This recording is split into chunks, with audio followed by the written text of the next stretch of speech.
Hey guys, you found Can't Stop Writing with Carol Alwood. On this channel, you'll find fiction writing tips, social media strategies, and different things that can help authors. Today's topic is how to create an author budget. Now, whether you're new or you're trying to reevaluate the money that you're spending, this video will help you go through all the different expense categories and make intentional choices about what you're spending.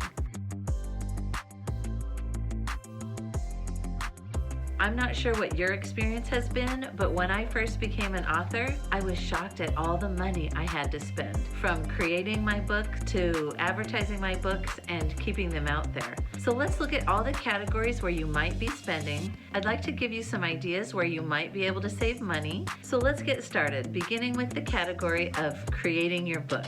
If you're an indie author, you're going to be stuck with all the expenses on your own. But if you go with a traditional publishing company, it'd be wise to know what they're investing in you. So let's take a look at the average book and what's spent on creating it. To begin with, there's editing, content editing, and copy editing. Content editing can cost you anywhere from $1 to $5 a page. But during a content edit, the editor goes deep into your book asking you questions, pointing out areas where you can improve. Another type of editing you might spend money on is the copy editing, where the editor checks for grammar, punctuation, spelling, etc. This also can cost anywhere from $1 to $5 a page. If you try to find an editor on Fiverr, you might save money, but it's possible that you might not get that great of an edit. It just depends on who you find and the services they provide.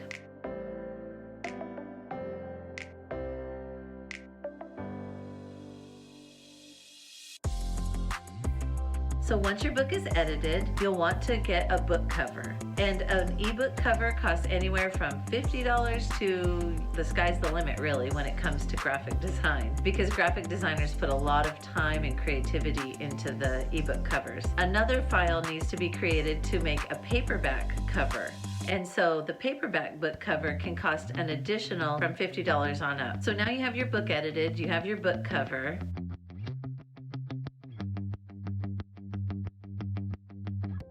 The next thing you're going to need to pay for is book formatting. Book formatting can cost anywhere from finding someone who does it for cheap on Fiverr all the way up to $1,500 to have their book formatted, meaning the book formatter takes the document that you send them, typically a Word document, and turns it into a book for you.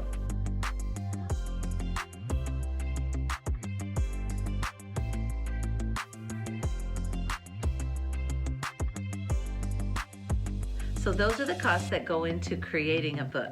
Additional costs could include artwork fees, if you want someone to create original artwork for your book cover, because that's not something that a book cover designer would do for you typically. This figure does not include any original artwork that you might want to have to go with your book.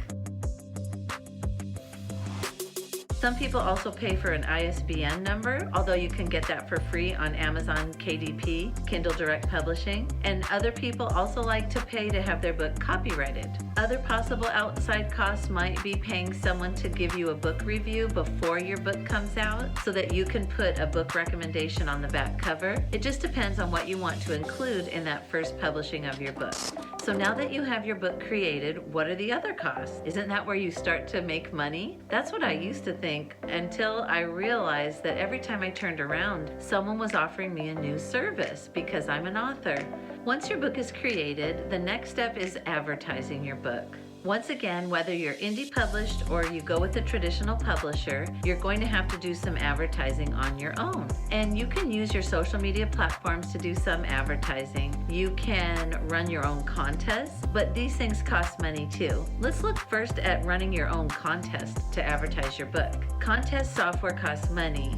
Yes, you can run your own contests on your own, but if you pay for contest software, there's a way to continue to build your author platform more readily using tools like Promo Simple. I'm currently in the process of researching an app that I could use on Wix to run my own contest. If you choose that you want to advertise your book through contests, I use Promo Simple. That costs $168 a year. I pay for it monthly, so it turns out to be $14 a month. There are ways to do it cheaper and there are ways to do it where it's more expensive. But the thing you should know about running a contest is you can advertise your books and build your social media platform at the same time. Other ways to advertise are Amazon ads, BookBub ads. You can put your book in a newsletter or magazine. People email me all the time asking to advertise my book, but it all costs money. So you just need to evaluate the cost of the ad and what you're going to get out of it.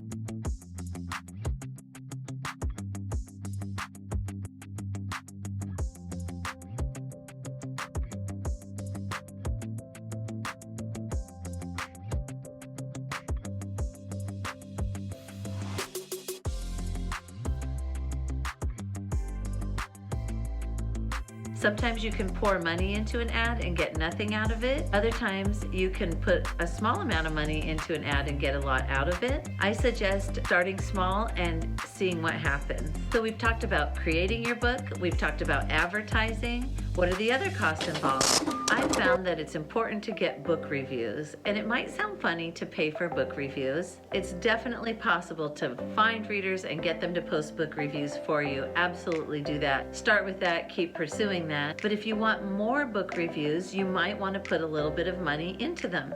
You can go the expensive route of getting a Kirkus review. Kirkus reviews are tried and true. They are historically found to be accurate and to help your book, but they cost anywhere from $425 on up. Other expenses you can pay for with your book, you can get book tours where bloggers read your book and post about it. So let's look at where we're at so far. From creating your book to getting your book formatted and published and getting your book advertised and out there, you can spend anywhere from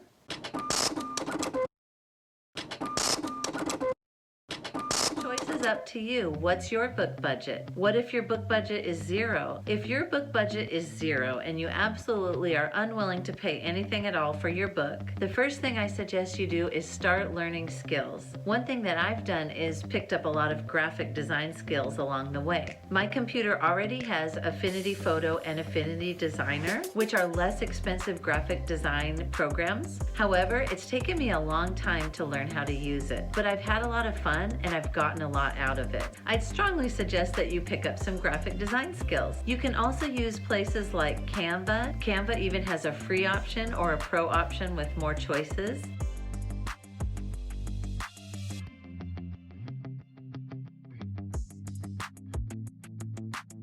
Another area where you can save if your budget is $0 is in book formatting. You can actually take a Pages or a Word document and directly publish a book, but it's going to take you some time to learn how to do it and how to do it right. I use a Mac, so I purchased software for book formatting. It's called Vellum. It was $250, but I can create unlimited ebooks and paperbacks for life. So for me, that expense was really worth it. I absolutely love importing my Word document and generating books.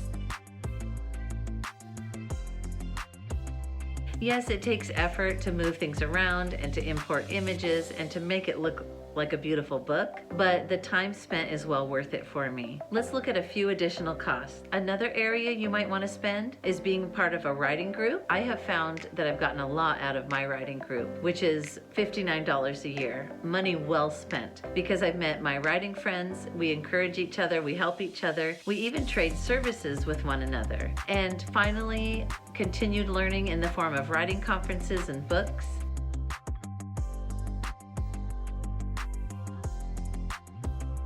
So there are lots of ways that as an author you can learn to save money, but just know that if you're trying to save money, it will cost you your time. So now let's talk about 2 ways to decide whether or not something is worth you putting your money into. The first thing I want to bring up is, do you have time for the thing you're paying for? If you're going to pay for a class, make sure you're really going to value it. If you're going to pay for contest software, make sure you're running monthly, even weekly contests so you can get everything out of it. And the second question for you to keep in mind when you're deciding where to spend is, could I learn this instead? I found that it's easier than I thought to learn things like graphic design and book formatting.